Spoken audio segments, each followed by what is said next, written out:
This is Phantom Electric Ghost, and we are live on our Twitch, our YouTube, and Facebook channels. We have Breena Rose for the first time. We have her on the air. So hi to your friends. Hi guys. So we're happy to have you on. We've been a podcaster since 2018. We talk to musicians all over the world. We talk to actors, content creators, and we used to just be on Spotify and on the audio podcast, but now we're doing these YouTube and Facebook Live video podcasts. They're still going to be on our Spotify channels, audio only channels, but we like this forum because we're getting ready to talk about Breena Rose's "Back to Memories" new Spotify single, and there's not a video, but we're going to show what's on YouTube, which is kind of like a lyric video, maybe not lyric video, but we want to be able to give. One of the cool things about doing this version of the podcast is now we can actually show the fans the music that we're talking about. Where previously we'd talk to people and then we couldn't actually play the music. And we Yeah. think that that's one thing. So we're going to cue this up. We're going to get it up so you can see it's Back to Memories. And this is like the cover of the record or the single. Yep. That's cool. So we're getting ready to get into it. So we're gonna put you on mute, and then we're gonna play it, and then we'll come back and we'll talk about your whole process of being an artist and your history of being in music. And so we'll introduce everybody to what you're doing. So hold on, Sounds and good. we're gonna get this going. Here we go.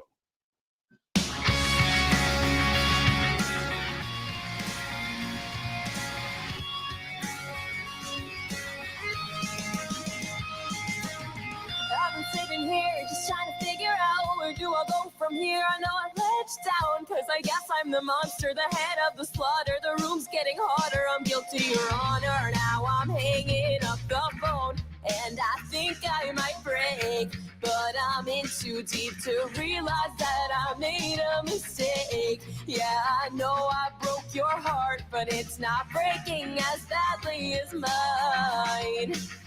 Could we be fine? Bring me back to the memories in my head, and we'd fall asleep alone in bed and count the stars on the palm of our hearts. Bring me back, oh, bring me back now. You know I never meant to go this far. I'm breaking, but they can't see the scar. Can't you see I'm falling apart? Bring me back, oh, bring me back now. Now. Now. Bring me back, oh, bring me back now. Fill the corner with the memories of our past. It's funny how we always said we'd make it last, but when it comes to love, I never get it together in time. Cause your chin fit on my forehead like a jigsaw piece, and you'd hold your arms around me tightly when I'd sleep. Now I'm standing above this heartbreak scene. You're far too gone, now the blame's on me. Bring me back to the memories in my head, and we'd fall asleep alone in bed and count the stars on the palm of our hearts. Bring me back, oh, bring me back now. You know I never meant to go this far. I'm breaking, but they can't see the scar. Can't you see I'm falling apart? Bring me back, oh, bring me back now. Now. Now. Bring me back, oh, bring me back now. Oh, oh, oh, oh, oh, oh. Bring me back, oh, bring me back now.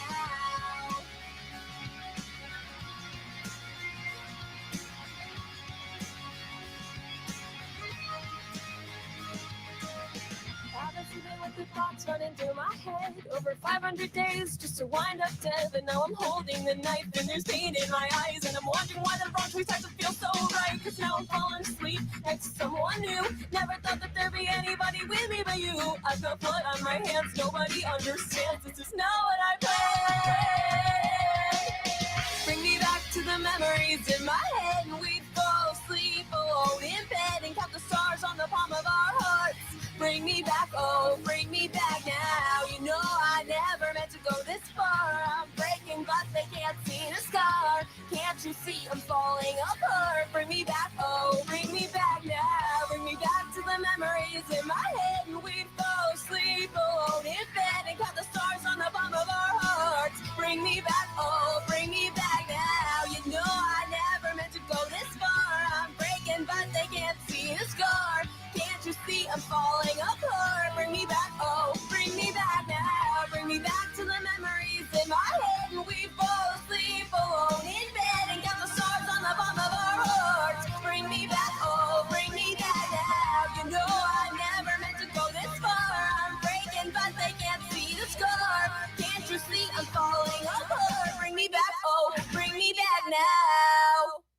Okay, so we're back on the air.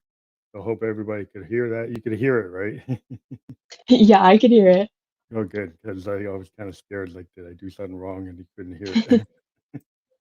You're always doing different things with this podcast, but let me get to this angle now because I actually like this one when we're talking.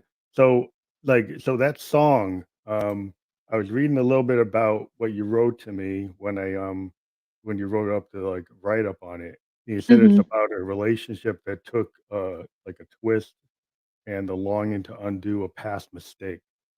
So maybe we Yeah, can talk about that because that's the first thing we just put on, and we'll talk about back to memories and like how you actually crafted the song and what it means to you as a songwriter. yeah.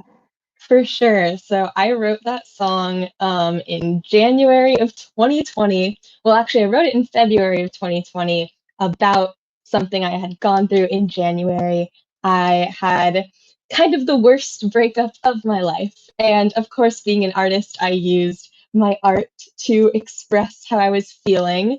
And so at the time, I was working with a band called Untold, and we just started like working on this song, and of course this like whole new relationship situation was like fresh in my brain, so that was what I wanted to write about. And it was an interesting situation because I won't get too much into the details, but it resulted in me sort of being the bad guy of the situation. And Or you you hear were all taking blame for everything. right. And so you hear all these like breakup songs and stuff about how like, someone like the other person Yeah, was like, yeah, did the thing. And in this case, it was weird because I knew that I did the bad. And so you know, it was just like a weird balance of knowing that it was my fault, but also like wishing I could undo it, but knowing I had done it for the right reasons. And I wrote this song in like that period where I like was like, oh no, I done messed up. And so that's kind of like really where the song came from, was like, oh no, I know that I'm the bad guy. I can't undo this. I want to, but I know that I did it. And so that was kind of just like where the song came from, and back to the memories and wanting to go back to, a good place that I was so like a in. better memory, not not where you ended up. Because Right. like once you're in a relationship, it's kind of like Neil Young always talked about like in his life that he hit the ditch, and he actually did this thing where he had this called the Ditch Trilogy. We had done Hmm. like all these like Nashville really high end albums, really in terms Hmm. of sound, and then he decided to go into the ditch and do all this really grungy sound, which Hmm. people were like, "Why are you going from all these beautiful harmonies to all this like heavy rock, like Tonight's Right. Tonight and stuff like that?" And he called it like the ditch, like you say, it's like a relationship that goes into the ditch. Like I just took that whole thing and just went right into the ditch, and then just like I just dumped it, Oh, for sure. and I it's was in the yeah. ditch. Yeah, it's like, I think as artists, it's interesting because I think, like, a lot of what we do, as singer-songwriters is we take the pain in our lives, and we take something that happens, and because we're kinda like, we're poets, we're songwriters, we kinda feel the muse, and we can take that, and it's a universal thing, so, like, even though you talk about yourself, right, but everybody has these things happen to them, but as a writer, you can do it in a way that is like maybe universally understood in a song or like a writing or an actor that does a romantic Hmm. movie. When they portray those feelings in what they do, I think that's like the art of being an artist. Right. For sure. Is that what made you want to be a musician? The ability, like you knew you could convey, or you could like have like an empathy that you could bring to the music as a singer songwriter. You wanted to tell those type of stories. Yeah, for sure. I mean, I definitely like all of my music comes from my own experiences and like comes from the heart. And I think that that's like a huge part of being a singer-songwriter and putting your stuff out there, is you're putting out your truth and you're telling people, you're really opening up your like heart and your whole world to random strangers on the internet. And you hope that somewhere it's gonna like stick with someone and it's gonna resonate with someone. and like, you hope that people can agree with you or can like feel what you're feeling. And it's this whole, there's, I don't know a good way of saying it, but you're really breaking down like these boundaries between you and just the rest of the world, and you hope that you're helping someone out there understand what they're going through. So we're gonna take it back a little bit because you kind of told us like you had actually started and you were in a band. Yes. And that's interesting because sometimes people start well, actually, it's kinda common that a lot of artists, maybe aren't confident enough to be on their own and do start in groups, and then later they Hmm. kind of come out into their own, you know they either go solo or they create another group, and so you Right. actually started with the band you indicated you were in, I think I have it. Yeah. Yeah, Untold was the name of Untold. it. So Untold was the Yeah. band in 2018, you were the lead singer of that band. And Yeah. So so what maybe tell the story, and then maybe that kinda tells, like, how you started. Like, how did you get into, Untold and then decide to kinda go on your own? yeah, for sure. So I guess I actually have to take it further back than Untold. I started music really in musical theater, because that's kind of where I originated is in theater, and it's actually my current major. I'm a theater major at UCSB.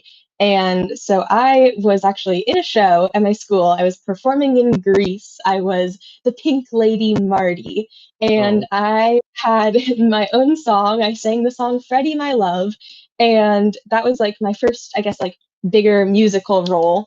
And the next day, I had gotten a text from one of my friends at school saying, "Hey, I didn't know you could sing. The lead singer of our band just like dropped out. Do you want to come audition for us?" And I said, "Heck yeah, I totally want to come audition for you guys." So I came in and I met the band and I like sang a little bit with them and they said, "Yeah, like we love you." So I just ended up like playing with the band and it was fun. We played for almost 2 years. We had a bunch of different gigs. We did some of our own writing. We put some songs out, some original stuff. We did some covers. We were kind of all over the place, but it was a lot of fun. So that well, was pretty much the deal with the band. that's interesting. So had being a theater major, I think it's interesting because 'cause I've always, thought, and then even doing the ghost stuff is like, I think, I wear a costume, I wear this LED thing, I create characters like Josephine, and I think, my heroes are people like Freddie Mercury and David Bowie and Lady Gaga, people who Hmm. actually become other people. And so the Yeah. musicians sometimes kind of dive into a theater-like aspect. So when you were doing theater, did you ever think, because you were singing type of theater, that you would Hmm. wanna go the pop star route, or into music, or do you say, "Well, I'm doing this because I purely want to be a theater major. I'm not even thinking about a band." And when they asked Hmm. you, it was like the first time you ever thought about it, or had you been thinking about it? I think that theater and like music for me are like separate in certain ways, connected in certain ways. I've always loved just like singing separately from theater. I was always like doing my like talent shows in like elementary school and like singing and stuff like that. So I've always like considered music and like singing and wanting to do that kind of stuff. I guess I just never really got the opportunity to do like that side of it until I got hit up and asked to like be part of this band.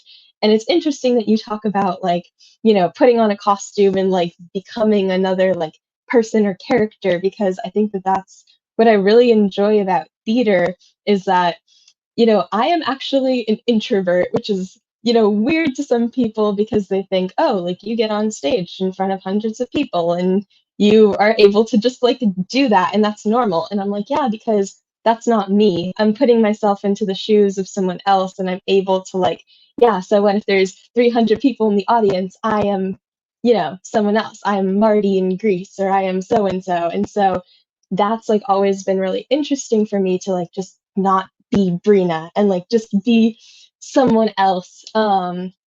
And so then what's interesting for me about music is that it's almost the complete opposite. Like I am actually in my music, I'm the most me that I can be. I'm not a character. I am, talking about my own life. And it's stuff that like this that's actually the most difficult thing for me because it's not scripted and I don't have the blocking and I'm not told you have to stand here at this place and you say this at this time. It's like I just have to be myself. So I think that, theater and music for me are like, as I Yeah, said earlier, they're interconnected, but they're totally different because I'm two different people in like these different worlds kind of. that's interesting because I always like I make assumption like the way Bowie went at it was that he tried to come into music being David Jones, right? That was his original thing, and then he became David Bowie and he became Ziggy and became the Thin White Duke, and he decided that he didn't want to be himself, right? He wanted to create this other him, Mhm. and maybe there's some truth in Ziggy that is Bowie, that is David Jones, right? But he wanted Right. to put layers over it to kinda create this show. And, you see, like, like, you got guys like Robert Plant, they and Roger Daltrey from The Who and Axl Rose. They seem like, when they're on stage, it seems like that's not really maybe them. There's a little bit of a mask there, right? Um, Right. so it seems like in music that, like, you can go the route of being maybe more authentic, like a Conor Oberst or a Joan Baez or a Dylan.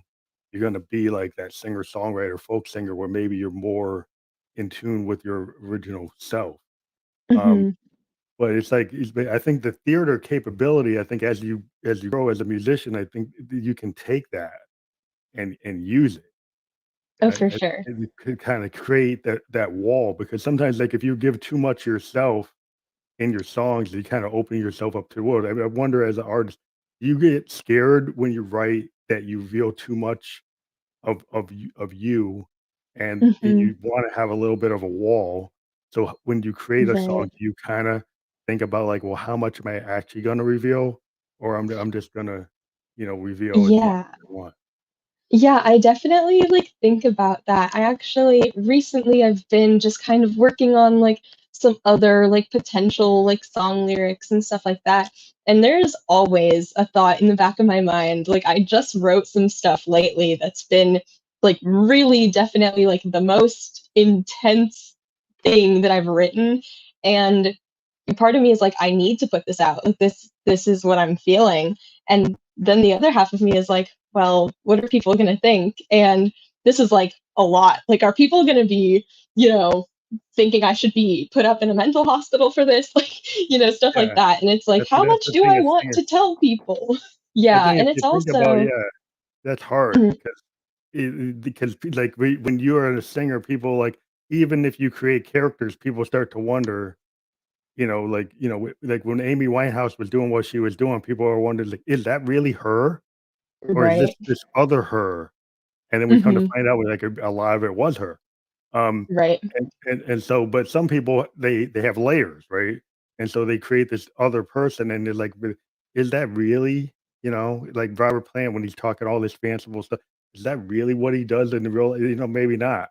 Um, you know, Hmm. and so there's a lot of that kind of like, okay, I like the idea, like in literature, of this other me. Like you're looking in the looking glass. There's like the Victorian poets used to have this idea. I'm gonna look in the looking glass, and the person I see is this other me. And it actually Right. is me, but it's a different part of your personality. And I Oh, for think sure. singer-songwriters, like, you tap into that whether you put a makeup on like Kiss, or you become an Axl Rose, or you do a Bowie. You do have this little bit of a other me, because like you said, people see that you're shy, right? But then you go Hmm. on stage, and so that's like the other you, is Yeah, that for the sure. confident you that can be on stage and present, and then you have this other you that's more sensitive that people are like, they can't even imagine that you could do that, right? Yeah. So that's Yeah, kinda it's weird. Like, interesting. do you find do you feel free on stage? Yeah, I think that, it's weird because as many eyes as you have on you, it's like that's the time where I feel most not judged almost. Mhm. And I feel like I can just kind of be up there and like doing my thing. But when I'm, in school, I feel more like intimidated by people than when I'm like up rocking out in front of like a venue, you know? And I think maybe part of that just comes from I've received a lot of like pushback in my music from, you know, kids in high school would like have things to say about it. And so there's just been there's been a lot of that kind of stuff going on, but I think that all of that has encouraged me to like keep going with this Well, Breena Rose I think thing. what happens, like, if you're a creative person, right, 90% Yeah, of people, they're not creative, right? They don't true. they just go to 9 to 5 jobs and they do whatever they're doing.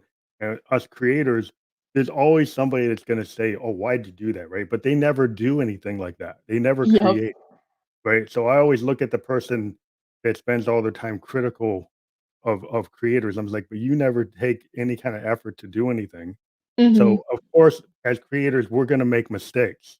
And Oh as yeah. musicians, like, we sometimes our mistakes become our greatest thing, you know? Sometimes our Hmm. happy accidents would create our greatest work, Hmm. and so we can't be, like, scared of mistakes, you know, because it's kinda like how we grow, and the other thing that's interesting is, like, some musicians, like, they have such trepidation, before Hmm. they get on stage, right? They have all these stories of these great musicians that, like, just getting to the stage, it's so painful for them, but, you know, once they get on stage, they're good, but, right, Yeah. it's like the 10 minutes before or the hour before Hmm. that they're having so much trouble, right? And then once they get Yeah. there, then it's cool, and then once they get off, then they have trouble. You know? Oh yeah. Yeah, so it's like this kinda it's this hard thing, it's like, so we kinda put ourselves in these different states to get to where we need to be, and Hmm. you know, sometimes we gotta travel, and, you know, you're gonna travel 8 hours to do 20 minutes or 10 minutes or an hour, or you do 10 hours to do an hour, and it's like Right. you have to go through all the stuff that you don't really like to get to the place that you wanna do what you love, Hmm. you know, and so Yeah. I don't know if people understand how much work musicians have to put in to what they even create, and before they even get any Yeah. kind of pay, any kind of recognition, um, so it's a hard thing to do, Hmm. and For you have sure. to love it, right, to do it. Yep. And so I'll kinda Yeah. go back a little bit. So we know that you got into music because you were in the theater. So, Hmm. like, I guess the question I always ask, like, well, so what age did you actually, like, have the idea of, like, singing? I I honestly, like I always say, I've been doing it all my life, and like people, you know, say that all the time, but like it's kind of true. I can't remember when I really started. I remember in second grade, I wrote my first song. It Mhm. was not very good because I was, you know, 7, and Yeah. I was sitting. I remember distinctly sitting in the bathroom, and it was the day after Earth Day, and for some reason, I was just thinking about Earth Day as like a 7-year-old, and I wrote this song called Earth Day about Earth Day. I remember every lyric to that song. And my grandpa actually helped me because he is very like involved in music. And so I went to his house and he helped me like write a track for it. And he sat down at his keyboard and he was like, okay, sing it for me. And so I started like singing it as this little 7-year old, and he's like figuring it out on the keyboard. And we like he put some like beats in there, and he we made a song, and I sang it at my, you know, second grade talent show, and I was so proud of it. So that was like the first time I really got into like writing anything. And then it was just kind of like but from there I just kind of like dabbled in it every once in a while. I've always just had like lyric ideas, and I would come up with things, and I would sing in the shower, and I'd like improvise stuff, and I would like write it down in like my notes on my phone, and I'd like take voice recordings. I have like, you know, hundreds of notes and voice recordings of just random songs that I've started in my phone somewhere.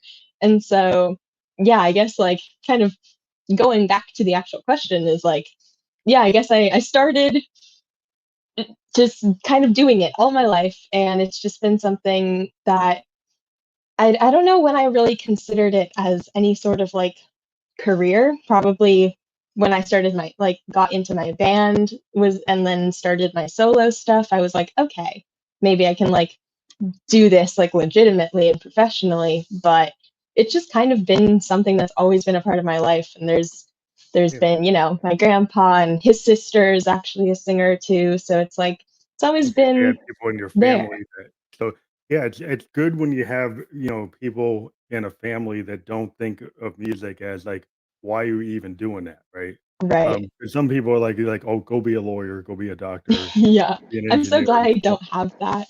Yeah, Yeah, my that's like, parents are so supportive. yeah, that's very hard, like, you get some people, they have to actually run away from home Right. to do Yeah, I what they know. want because there's people won't support it, and so that's cool that you had support that way because, like, a lot of people, they find, and the thing is that's really interesting about music, I try to tell people is like, and if you think about the world, right, in the corporate world, like, everything has a jingle on it, everything has music on it, all film Yes. has music on it. So, there's artists, my daughter's a graphic artist, and there's so much art Mhm. in Yeah. the world, right? And so they act like artists can't make it when it's being used, like, everywhere, but then people kinda denigrate it or act like it's not worth anything, Right. There's compared to so much other. Yeah, opportunity. yeah. I think that people don't realize how much, art is already part of the world, and then people Mhm. kind of minimize it because they don't think it's like, "Oh, that's not a real career." Um, Right. but it's I think that the thing that's interesting is, like, the people that you get into music, you're in theater, you're probably doing, like, Grease, you're doing things, um, that other people wrote, but then you, like Mhm. you said, you started to write very early, so you Yeah. kinda knew you wanted to have your own voice. And I always have this Mhm. question, like, when do you realize you had a talent for music and then start to write your own music? Because there Mhm. are people that are studio musicians or classical musicians, and they never really write their own stuff, Right. right? But they're professional musicians, but they don't write their own music. Um, but the singer-songwriter, like, you have, like, this vision and you wanna write your own material. So when did that really start to flourish? Like, when you met the band and then you guys started saying, "We wanna write songs," but you sound like you were writing songs a little bit before that. Yeah, I was definitely so the song that I already like kind of talked about was the first song that I like wrote. And then I started just writing some other stuff. I actually went to a like arts sleepaway camp when I was 9 called Perry Mansfield, and I remember taking a songwriting class, and that's when I actually really learned how to do like the structure of a song. Like, okay, you do a verse and a chorus, and all that kind of stuff. And so in that class, we wrote 2 songs, and I was a very active participant in that class, I will say. I had so many ideas. And so that was, I wrote those, and then after that I was like, okay, now I understand like how to write a song and what is the structure of a song. And so, from there I just kind of kept like throwing together random things. I'd try to like mess around like on my computer on GarageBand, like with writing stuff. It never really got anywhere because I was not very good at like the production part of it. But then, yeah, getting into my band was the first time that it was like, okay, I have people with instruments and the ability to record stuff, and let's write some songs. And so our first song that I actually like wrote for the band was called Far Too Gone, and that was definitely my favorite one that I wrote with the band. I had recorded another one before that that their old singer had written, and I got to record that with them. But then we did ours, and it was super fun. We got to do like a music video and everything for it, so that was a good time. And then we did one other song after that, and then we tried to write this current song, and then COVID happened, Yeah, and so yeah, and that's pretty right. much Yeah, COVID kind of stopped a lot of people that were making, like, forward progress in what they're trying to yeah. do? And Mhm. the interesting thing is that so, I've been in bands and and I'm, but, a solo artist, but, Mhm. the cool thing I liked about when I was in a band, when I started, like, in music, was the fact that, yeah, I might come to the band. I'm a piano player, I'm a keyboard player. So I would Mhm. have like a lot of the chords, the melody, and I might even have like a drum pattern I did on a synth or something. But like Right. once I brought it to the drummer, he's gonna do like take whatever I did and like make it real, right? Because he's a drummer. Yeah. He really knows how to add more. And the bass player is gonna add a way more complex bass part because they're a bass player. And Yeah. so, like, even my chords on my piano, once a guitar player gets those chords, they're gonna do what a guitar can do. Mhm. Um, so did you like when you wrote songs, did you kind of write from more of the lyrical standpoint, or did you have like chord structures or anything that you melodies that you kind of, or was like this whole okay, I'm working with this whole group and you kind of collaborate with the whole group and kind of have happy Mhm. accidents, or did you have like maybe to tell us a little about like the process of writing with people versus not maybe not writing with people, maybe Yeah, so writing all your own stuff. yeah, it's interesting because when I was writing before I got into the band, it was always just me. And so it was always just me coming up with like lyrics. Like I kind of come up with like my lyrics and my melody at the same time because it's Mhm. usually just me like sitting there improvising and then I come up with like a verse.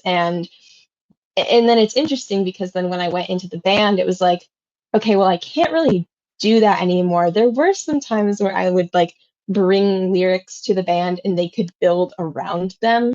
But Mhm. most of the time it was they would write something and I would need to like create lyrics off of that, which I hadn't really done before. But it actually ended up being easier than I thought it was because I had something to go off of. So usually it would just be like, our guitar player would like come up with like a little like riff or something. And then, she would record that. And then someone would like play something on top of that. And then suddenly we'd have this thing and we'd be like, okay, we've got a set of chords, loop it, just like keep going. And so then I would sit there as they were playing and be like, Like like, stream sitting there like like stream thinking of about, consciousness. But the thing is yeah. that you were like, you're a writer, you kinda know melody, you're a vocalist, right? When I used to work, like, I sing on my own stuff now, but when Hmm. there were vocalists, the one thing I did notice that, like, vocalists that write, right? They'll come in and listen to the groove. They might Hmm. have, like, ideas in their head or, like, a little notebook, or Yeah. they might just have it in their head. They have all these ideas, right? There's all this stuff that you're working on, and then once you Yeah. hear something that kinda triggers, "Oh, I could use that," right? Yeah. So then you like, it's 'cause so your talent as the singer, songwriter is like, "Okay, I know what I will go with that," right? I know what's Hmm. gonna work with that, and the guys who, that aren't singers, more of the musicians in the band are kinda they can create the grooves, they can lock in and create the, the chord structures, but it's Right. the singer vocalist that kind of takes that and says, "Okay, I'm gonna do that. I'm gonna figure out how to actually turn this into a song," you know? Hmm. Yeah, usually I would just kind of go home and they would send me like a voice recording, like a voice memo of just like whatever we had come up with in band rehearsal. And I would sit there with like my headphones and I would just like loop it over and over and over. And I'd sit there like in my room and be like, like going Mhm. along with it and be like, okay, I came up with something. And then I'd go to them and be like, okay, I came up with something. You're going to have to loop this 4 more times. You're going to have like, and so it was just like that kind of like back and forth structure. And then sometimes it was like, yeah, like, it would spark something that I had already like come up with and like, oh, like I can use that and stuff like that. But that was kind of the general writing process. It was fun. We came up with some some pretty good stuff. Yeah, I think that's a really cool thing, and then it's harder, I'm not now I'm like a solo artist now for a while, and I have to kinda do, like, everything. Hmm. So it's as a singer-songwriter, do you work with, like, producers to, like, help you, craft the same way you were in the band? Do you work with, like, a producer and then kinda, yeah, be able to get your grooves or your beats and then do the Hmm. again, what they call, like, the top lines over, right? So, like, this Right. idea, like, in the professional song, like, "Oh, we got all these grooves, we got all these beats, and then we gotta, like, get these top lines to go with them." Um, Hmm. are you kinda in that mode now because 'cause you've been mo into it more, like, where you're working in that kinda structure? Yeah, so I've done a couple of different things because I've worked with some different people. So I got into like my solo music scene mostly because of my friend Nadia, who who is a singer herself, and she introduced me to some of her producers back in 2018. And the way that we had written that song was kind of almost the same way as with my band. We all sat in the studio and I had like an idea that I wanted to write a song about. And so we kind of sat there and we started like hashing out like just like random lyric ideas and just like we just like went into like the whole like story and started just coming up with like, okay, we need to touch on this, we need to touch on this. And so then we had like one of our like engineers just start throwing down some beats and just like, Mhm. and then we were like sitting there and we're listening to it and it's like in the background and we're like, okay, and we're like going along with it. And that was kind of the way that that song formed, was like from the beats and from like the music, we just started building off of that. Yeah, it still seems And then collaborative. Yeah, very collaborative, yeah, like band-like, but it's still band-like. yeah, but then this song that like, I just put out is actually, it was different because I had written it mostly with my band.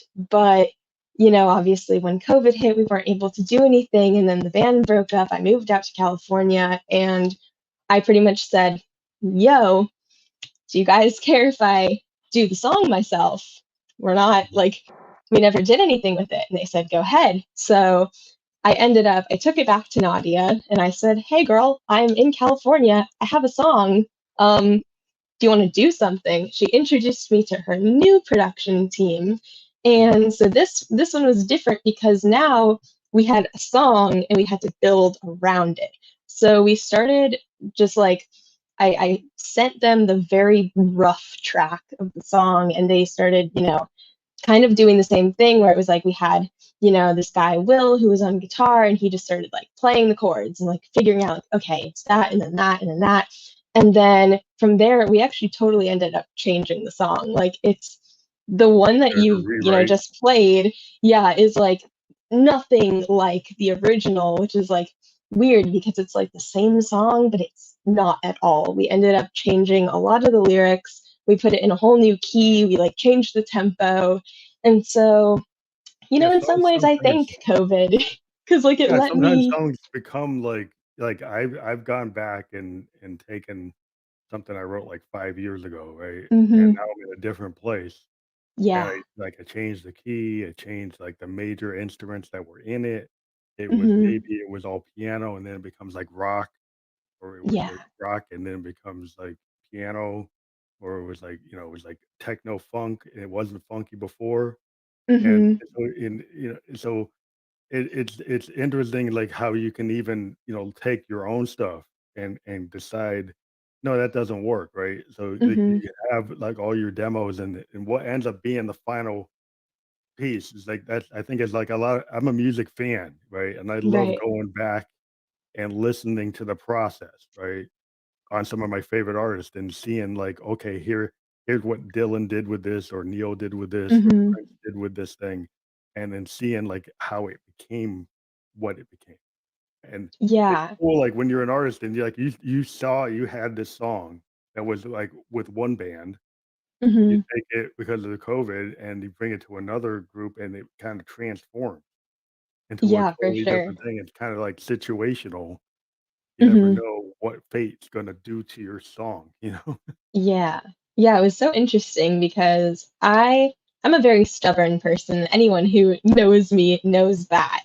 And so it was weird coming into the initial like session with everyone having this song that I thought was done and just needed to be recorded. And then you And found we out he got sat told. there, yeah, they just start picking it apart, and I was like, "Oh my god, like, my song, what is happening to it? It's Yeah, everywhere, it's in pieces," and, Nadia kept assuring me, she's like, "Trust the process, just yeah, trust the yeah. process," and so, I was skeptical at first, but I trusted the process, and I went back and I did a whole bunch of rewrites, and I'm like, "Yeah, it's better." Like, it definitely it transformed, as you said. It becomes like the evolution of an artist. I think as you get more and Mhm, more in the business, right? Like, I'm a keyboardist and I started out, maybe like in the Doors and then mhm, getting into funk and then, get listening to Earth, Wind& and Fire, and it's like listening to Steve then you like then I listen to a guy like Trent Reznor. Then I'm like, "Wow. mhm, Oh," like, everything I was doing, I was like, "Now I wanna do something really radical." Right? right, So, like, I wanna go and take it like a Joy Division or take it like a New mhm, Order. And so it's like different styles that can suddenly you get enamored with that style and you're like, "Oh, I was doing this other thing and now I'm like, I'm so into this new way of doing it. I'm gonna use different chords. I'm gonna do it." And yeah, it's like they can get into these moods, or like mhm, eras in your music, right? Where Like you go into any artist and like there's like a certain phase of an artist where they're doing, like the Beatles. The Beatles had their Yeah. like, you know, you know, they're kind of teen bop phase, right? Mhm. They're doing Help and all these things, and then they suddenly start going into Revolver and Rubber Soul, and then they get Mhm. to Sergeant Pepper's, and they're not who they were on Help, Now they Right. suddenly become this psychedelic band that's, like, Mhm. serious, and it's like they were more like, "Oh, these guys are just a bunch of kids playing around," and now they're, Uh-huh. like, serious musicians, right? They're serious Yeah. artists, and it's like suddenly they look at 'em like, "Wow," you know? They even like the Beastie Boys, they started, like, kinda being funny, like it was like a Mhm. joke, and then they became, like, Right. a very serious hip hop group that was like, "Wow, these guys are just as good as any other hip hop." They're like De La Soul, like Public Enemy, like, oh, they were on the Mhm. same level. It wasn't a joke anymore. Right. And so I it's see I that with a think lot of people. yeah, I think you get into music and then suddenly you start to take it serious, you start to realize what you can do, you know what I mean? Mhm. Yeah, But for sure. I was so gonna I say yeah, you said yeah, oh, go ahead. yeah. Um, yeah, I definitely think that I've seen phases to my work. My first song I ever put out, which has now since been taken down, because, it's one of those things that I was in a phase that I don't think represents me as an artist anymore. It was very more pop geared, and that's not who I am. No hate to pop music, but that's You're not more into my rock, style. And more into so, yeah, and so it was like I came in with this song and I said, I need this to sound like my sound. Like I need to just evolve, you know, my sound for like lack of better words. And it's yeah, definitely this more heavy rock. It's still got pop aspects to it, but I kind think of a that that's pop like rock. Yeah, you're in a pop right. rock zone or like Yeah, and what they used to call, like, power pop. mhm. Like, the Beatles Yeah, I had this think that kind of like that's power, like you know, or like right. because you got, like, a hard edge to your pop, so it's not just like pop, it's like a hard pop. It's Yeah, rock, it's got a rock edge, so it's kinda in that zone of like a power pop, but right, for sure. And I think that, taking this song is almost like can kind of be my transition into going into more rock, more heavy stuff. Because I kind of decided I'm like, I listen to, this pop punk, like alt rock, like that's like the style I listen to. And I pretty much told myself, I'm like, why am I putting out music that I would not listen to? And mhm. so So you wanted to get a that little was, darker. Did you want a yeah. darker or dark? Because some people kinda take it and they can go into like dark pop, or they go Hmm. into like industrial, kinda like Nine Inch Nails, kinda like you can get this like synth, really guttural synth, like you get into that kind of thing with like Radiohead or Nine Inch Nails or Tool, and you got this really Yeah. powerful, and you can still use like synths and stuff, but they're not happy. It's not like Duran Duran. It's not like new wave. Hmm. It's like edge. That's why kind of what I do. I like to do like a really kind of hard edged stuff that really kind of got what I call a punk aesthetic. 'Cause I love bands like Hmm. the Ramones and the Clash and Who's to Hmm. Do and the Replacements. So I'm kind of coming from like an early '90s, like that type of thing. Bands like New Order, Depeche Mode, and they had like this dark edge. So Hmm. it wasn't just like a happy synth type of thing where I'm Right. gonna make like a dance hit or like a happy, shiny people type of thing. Um, Yeah. it's like I want something that has a little menacing. Like I always like Hmm. Trent's like got this menacing thing going on. It's kind of like, Yeah. you get the heavy metal, you get like Deep Purple, you get Motley Crue, you get the Guns N' Roses. You get like, okay, I'm gonna get a little Uh-huh. scared of these guys. Yeah. They're like a little dangerous. I mean, do you want to kind of put a little danger into your music where you're kind of coming a little Yeah. harder edge? Yeah, I guess so. And I think it's also just like the style kind of has to emulate like what you're talking about. And so I think that, for like music for me is like an outlet to, share my kind of darkest moments.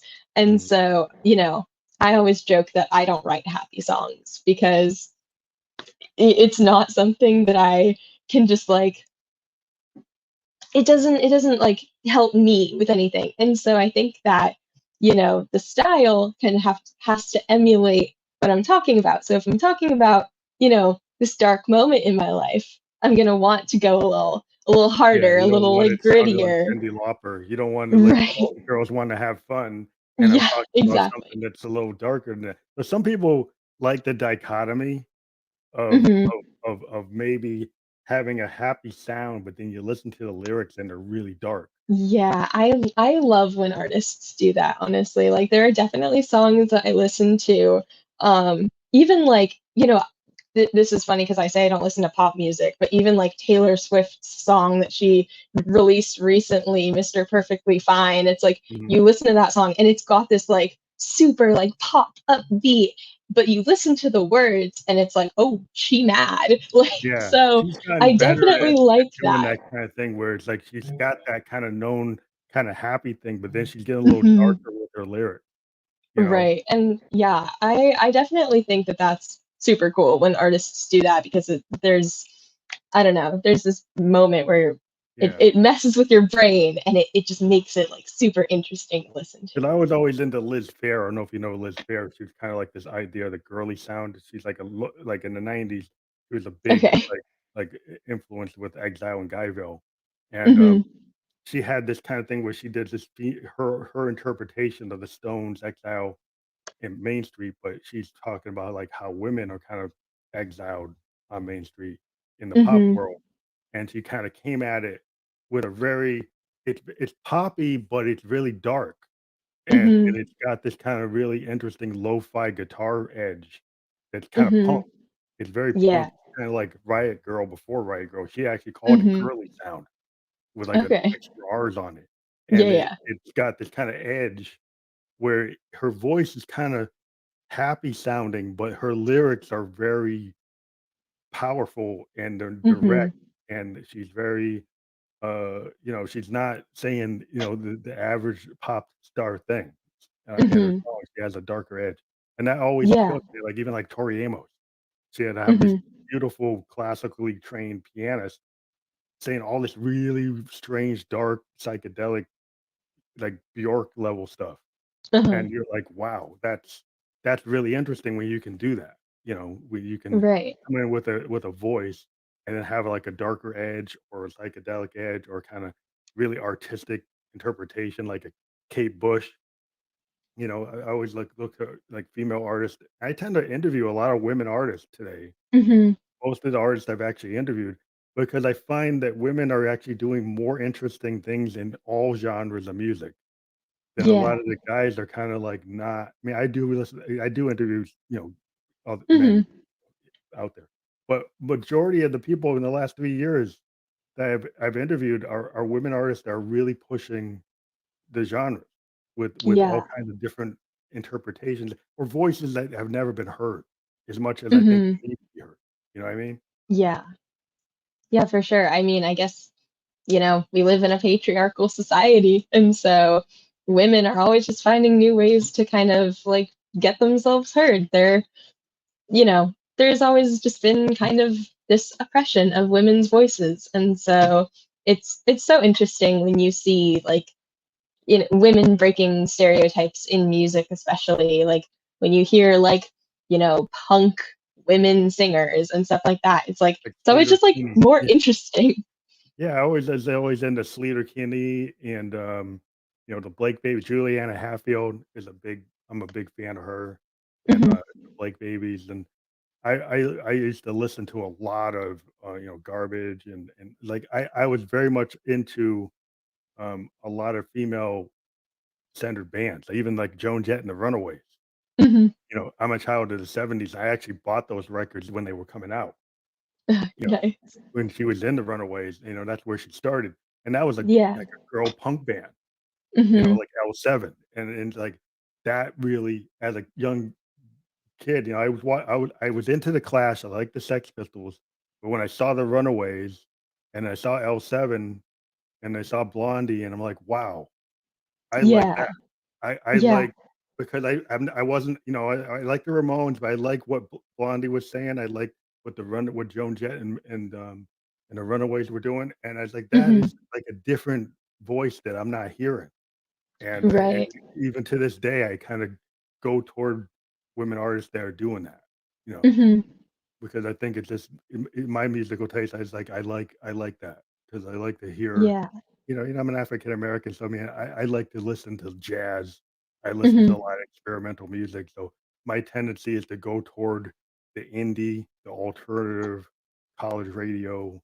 That's kind of where my head's at. Yeah, for sure. Um, and so, yeah, it's interesting.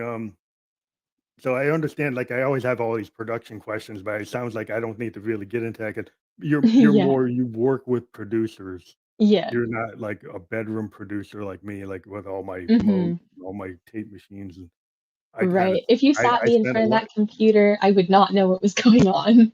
Yeah, it's like, but that's not, that nowadays that's a large part of music production is like, Mhm. oh, you got to know how to use Ableton, you got to know how to use Pro Tools, Right.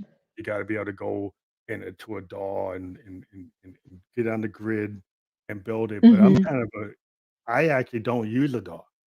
I don't Oh, use a digital. I'm totally like old school. I just mm, use nothing but like hardware machines. All my okay. synths are like real synths, like Moogs and Rolands, Mhm. they're keyboards and stuff. Like I Yeah. kind of want to do it. Like, if you talk to a saxophone player or a guitar player or a drummer, they're like, I'm not gonna go use a box. Yep. I'm gonna use my guitar. Yeah. I'm That's actually gonna play the drums. right. That's one of the biggest things that I see in just the music industry in general is like live instruments are going away. And it breaks my heart because, that's something that I like whenever I produce a song, I'm always like, You there want needs to be live instruments on here. I am not doing this if we're just like finding a guitar thing on Pro Tools. Like, no, like, and you want I real. don't know like why that's like a personal choice if I'm just like considered old school or whatever, but No, like, you're doing you the right thing. right, I go to concerts and it's like, it makes me happy when there's actually a band playing behind a singer or Yeah, I like guess I'm a child of the '70s, right? So, mhm, like, I would go see The Who. I'd see the yeah, album, right? So I have a hard time going to a band, right? And then when I hear the song, it sounds exactly like their studio album, uh-huh, and then I see them jumping up and down, and they're not really playing, right? yeah, And then I'm like, is jumping up and down now the new thing instead of actually playing the yep, instrument? It's like, so my whole thing is like I would go see Greg Allman, on his Hammond mhm, B3 actually playing and see, like Dickie Betts and see Eric Clapton and see all these guys in the Grateful Dead. Eh, you know, mhm, I kind of like to see the fact that it doesn't sound like the record, right? yeah, That that I that think they're gonna go out there and give me something that's actually different than the record, and mhm, I understand people like to hear the hit, but, yeah, like, as a musician myself, like, if I play my own song, it's more fun if I change it up every night than yeah, if I I think that if I play it the same way, exactly the same as I wrote it. I'm like, "That's very boring to." yeah, I think that people are like a lot of artists kind of sacrifice authenticity for entertainment in a way. Yeah, And, for the and I spirit. think that, some people think it's more beneficial to them to jump up and down instead of actually playing or to lip sync because they're doing some crazy dance instead of just singing. And I guess that some people, in the audience would rather see someone doing like some crazy dance moves, but as a singer, it's like, no, I want to hear your voice. Like I would rather hear the authenticity and I would rather hear a live instrument rather than wheeling a soundboard onto the stage and doing like that sort of like Yeah, situation. I 'cause I think mean, it's like if you as a singer today, I think the problem is if you think about it, like, you do a song, you've got all these backing tracks of your vocals, right? mhm, And if you go, to some club to play, a lot of times they're playing with, like, a music director that's yep, running, like, a box, and they're kicking off your clips, and mhm, you've decided that I'm only gonna sing one of the vocal tracks because you can't mhm, sing them all, right? And right, then you're kinda locked into the song yeah, because the song structure is so tight with some of these new type of recordings that mhm, you don't have as much freedom to jump around it as if you were yeah, playing with a live band, right? So if you come right, out there and your director is, "I got that box," and they're pushing the clips, you Mhm. are very restricted in what you can do, you Yeah, know, that's true. in terms of performance. And so I think there are people that will say, I really need a drummer, I really need Uh-huh. a guitar player. I want to come out with like a full band because as a Yeah. singer, then I think you are going to have more fun Yeah, for sure. because you can interpret your own song and you can feel off the band. And Mhm. if you have a real band and you want to go and extend your a couple verses, your band can go with you, right? Yeah. But your music director is gonna be like, "Oh, I'm kinda locked into this," Mhm. and they're not gonna be able to do what the band could do, you know? Right. It's all about, like, that energy on the stage, like, that's, like, a huge thing. If your band isn't, like, moving around or giving you energy, like, you're not gonna be able to, give a good performance, and so I think that, like, kind of going back to, like, having a band instead of being locked into these, like, backing tracks is, like it just, like, adds a whole new level of energy. It's just more more for you to play off of as, like, the singer, like, the artist, and then you're giving more to the audience, and then the audience, when they're excited, they're giving more for you to play off of, and so it's just, like, this kind of positive cycle of this energy, and I think that that's like a huge part of live performances. You need that energy because if you're not playing to if you're on stage alone playing to an audience of just unhappy faces, nothing's going to go anywhere. So Yeah, I mean, because the other thing, like, in electronic music, like, I kinda get confused when I get booked, people mhm, think I'm a DJ, when mhm, I'm actually, I'm more like Keith Emerson or more like Yes or more like mhm, Genesis, right? So I got a big stack of all these synths. And so right, I come out there and I gotta do a sound check just like a band.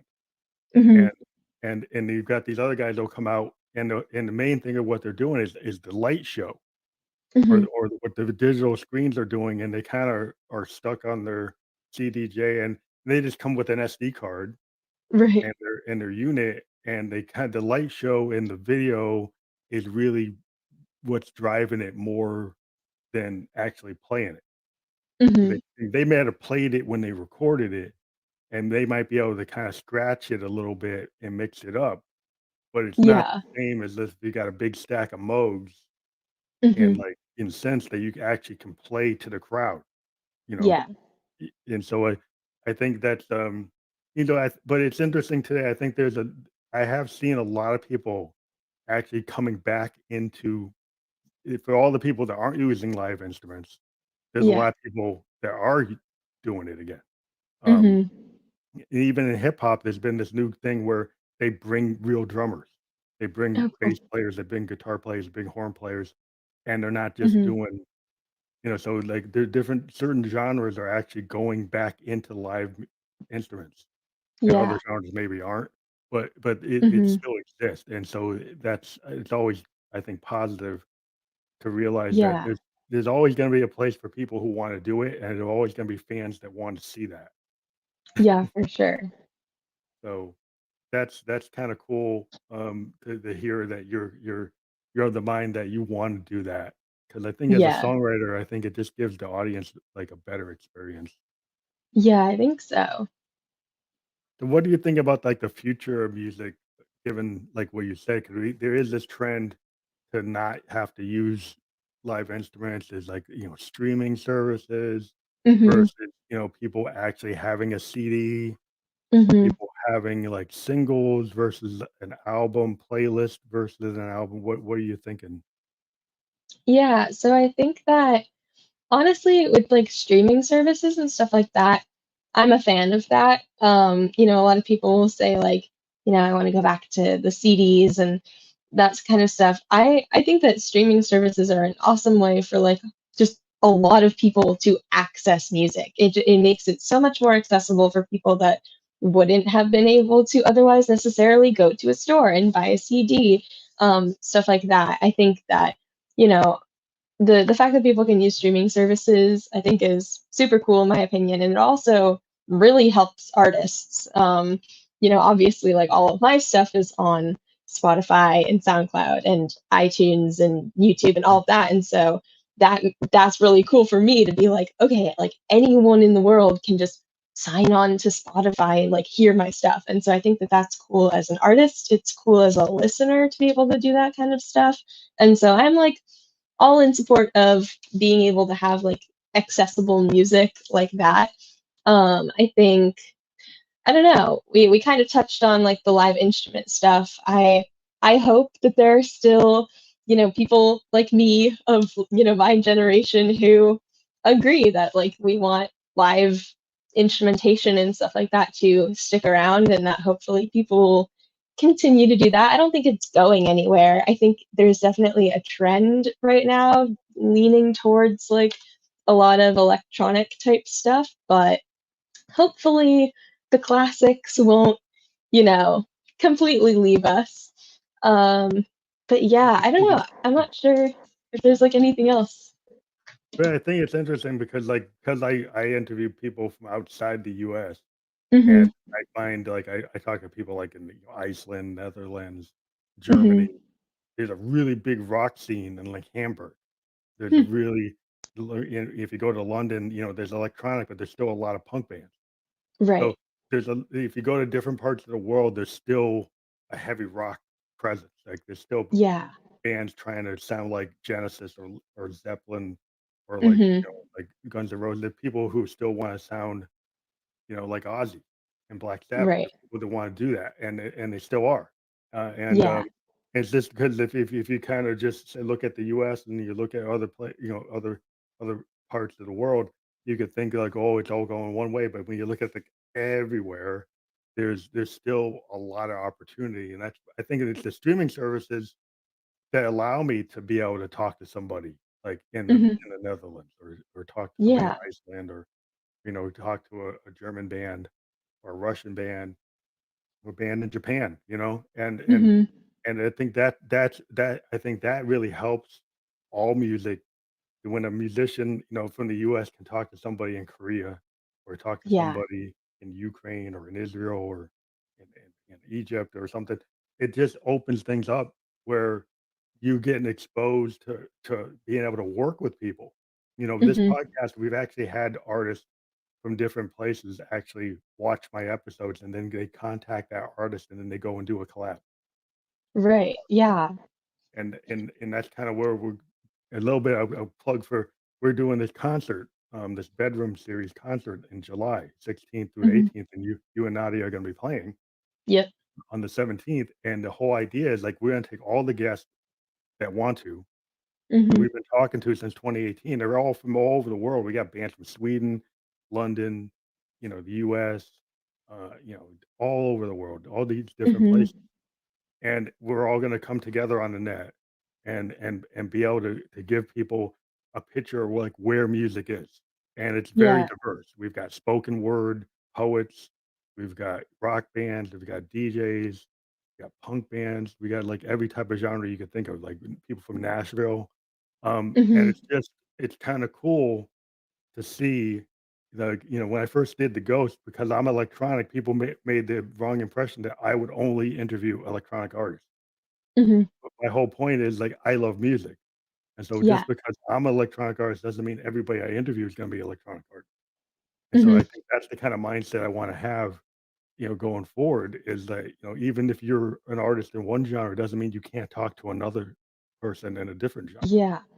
There's so much like crossover and collab, and I think like music in itself and artists and producers and instrumentalists, it's like this really, really good community. And so far it has been nothing but supportive for me. And there are dark sides to the music industry, as in all industries, but I love the idea of like all the collaboration that happens between people. I've had people in bands that I've like met once, like posts like in an Instagram story, like, hey, check out these people and like tag me. And it's like Yeah, that kind of stuff makes me feel good because it's like we've got artists supporting artists everywhere.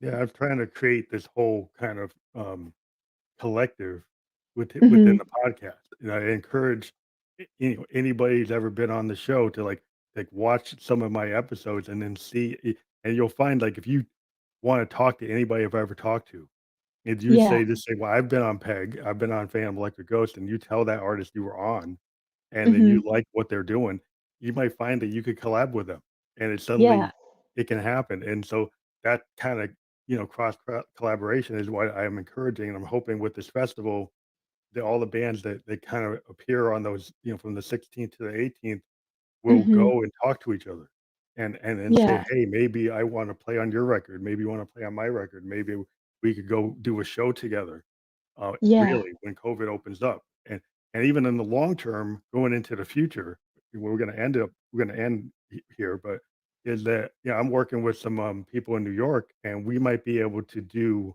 this concert in New York City for real in 2022, Mhm. like a physical Yes, we love collective that. concert, and then have all these bands actually playing in New York City on, Mhm. like, kinda like a Camp Flog Gnaw type of thing, and we're Mhm. just every year as I get more and more guests on the program, that Mhm. anybody that's a guest gets to play at the show, and that's we're trying to Mhm. create this kind of funnel that, like, okay, Yeah. you can come on the show, you can actually play, you can sell your merch, you can do whatever you like. We're gonna build our own venue. So, because we don't have to Yeah. wait for a venue to let us in, we're gonna create our own collective, and they said, "Well, how many people are gonna come?" It's like, "Well, you every band brings their fans, Mhm. then suddenly we've got a bigger set of people we can get a venue to say, 'Hey, we can get, that book that venue.' So we got like 25, 30, 40 bands that are gonna bring their fan bases in, you know? Right. And then, it's a great way for people to experience like other bands that they never knew. And I mean, for me personally, I always fall in love with like opening bands. Every time I go to concerts, I end up like looking up the opening bands. And like that's a great way for me to discover new music. So I think Yeah, that something it's a like that, where classic it's way. like people are like bringing in their fans, but then the fans get to watch other artists and other bands. Like that's a great way for them to Yeah. grow their taste in music. Yeah, in the '70s, I used to see some of the really great bands open, Hmm. so they came, like, big, you see Right. an REM open for something, and I didn't know Hmm. who the heck they were. I was like, Yeah. "Who's this REM?" And then suddenly they blow up, and I was like, "Well, I saw them," and when Yeah, nobody even that's knew who they happened to were, me. you know? Mhm. You know? And it's like, you see the Talking Heads when they're, like, weren't that big, right? Yep. And they were just playing CBGBs, and nobody really knew what they were, and they're kinda weird, and he's like, "What is this?" A Yeah. and then suddenly they blew up, like, burned Mhm. down the house, and I'm like, "I saw them." I was like, I didn't understand what they were doing, but, like, now I Yep. get it, you know? But it's like, Yeah. yeah, it's just cool. There's, like, sometimes we get first exposed to a musician, and they're kinda like Talking Heads or REM. You're like, "What is that?" Right? Uh-huh. But they were very different, right? Those 2 bands are not what you would think would ever be popular, right? Yeah. And then they became popular, which kinda shows Mhm. you, like, if what people think is popular or could be popular is not always right. Yeah. So, yeah, so it's great to have you on. We look forward to you playing on the Peg Festival, and, Yeah. we'll be talking more about that in the future because we gotta set up Mhm. for it, but, yeah, Yes. we're glad that you were on tonight. We actually talked, like, more than I thought we were gonna talk, Yeah, me too. so that's cool. So, yeah, this is gonna be out there, on my Facebook, on my YouTube, on my Twitch channel. We're Amazing. gonna send you the we're actually gonna convert it to Spotify and to Apple Perfect. Podcast, and so it'll be out there within, like, an hour or 2, and people will be able to get to it there. And there won't be video Sounds there, good. but there Right. will be video on these other channels. But thank Mhm. you again, Breena Yeah, thank you Rose. for having me. Everybody go remember, look at the link I have here. You go out, Yes. and that will bring you right to the YouTube. You have the Spotify version, you probably have it on all the other channels, and Yep. like I say Follow with me on everybody, Instagram. go on iTunes, go on Amazon, and actually buy it, Yes, right? please do that. Because remember, with artists, I always gotta tell people, it's like, streaming is cool, but if you love an artist, if you really wanna show that you love them, actually buy their iTunes download, Yeah. buy their Amazon download. Anywhere Yep. they have it where you can buy it, buy, buy their Yep. merch, buy their T-shirts, buy whatever they're selling on their website, because we're all kind of starving artists, and you need to Oh, support yeah. the music that you love. So if you love Breena and you love any artist that you like, that's a good thing. If you can give a YouTuber 25 bucks to play in a video game, give a musician 99 cents for a download, please. True.